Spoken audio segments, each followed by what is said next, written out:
who's always got amazing information for us. Give him a big round of applause. Yay! Yeah. So this is all about blending your plants because, you know, some plants we think maybe don't go so well together, but you're going to show us how they can go well together in our containers. Yeah. So and everybody can live harmoniously together. Harmoniously. This is one of the big trends right now because you end up with things like this. And what's wrong with that? This was a beautiful little orchid plant that had a fantastic bloom, and now it doesn't have any flowers anymore. Yeah, it's got nothing on it, and that's how mine usually end up. So the question is now what? Do you hang on to this orchid for the rest of its life as a green plant? I throw it out. And that's the problem, because we don't want to throw it out. I mean, no, don't throw it out. We want to make sure that we have something fun to look at. Keep it. So what I'm going to show everybody today is how to combine orchid plants with citrus plants, with flowering begonias, with all kinds of cool stuff, so that you always have something exciting going on in your planter, even when your orchid plant isn't blooming anymore. So you replant that, and then hopefully one day it magically reappears? I'm going to show you the secret, absolutely. Okay. So I love right now the use of lemon trees and citrus trees. Me too. And you can see there's some great planters down in the front of the desk here where these have come from Terra greenhouses. And I'm stealing their idea to show everybody how to do it at home because I thought these are fantastic. So what they did was they took the lemon trees and the orange trees because they smell amazing. And they took these plants specifically for the scent. They're not super pretty plants, like they're green shrubs or bushes, but they are here because they smell fantastic. If you've been in an area with a citrus tree blooming, amazing. And then they combine them with things like this pineapple plant. Oh, that's cute. Super cute, absolutely. And in a pot all by itself, fantastic. It looks great. Yeah. Okay?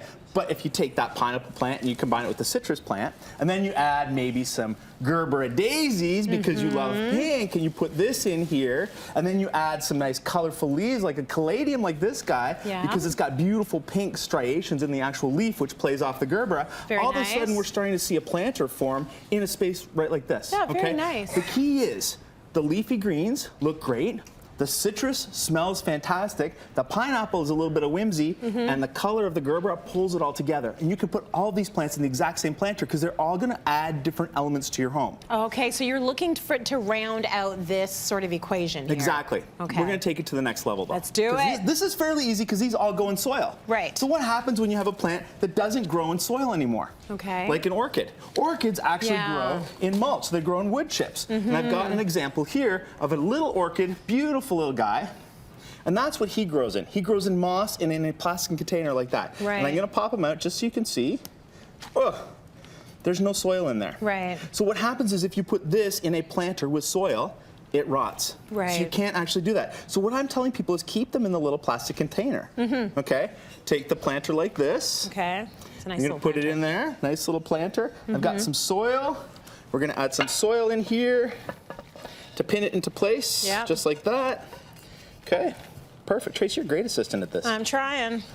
Did I tell you there was manure in that soil? Oh, just gosh. kidding. I'm kidding. I'm kidding. I always forget to ask you, is it poo? Is it poo? Carson, now give me the heads up. Now we're going to add some other things like succulents, because succulents are so on trend right now. And we have cacti here. And as you can see, these guys are planted in soil. Yes. So they will do just fine in the planter right beside the orchid. Okay. And nobody's going to be any the wiser. What about the little baby ones? You want to put the little baby ones in? Kind of. They're cute. Plant one right there. Yeah. They are kind of cute. Aren't they nice? Yep. So as you're doing this, as you're building it up, you're making it look good. You should probably stand that up straight. Thank you. No problem. I like to add elements that are sort of out of the box. Yeah, this is just a little piece of wood on a stick. I just like the way it looks. I'm going to put it right in here.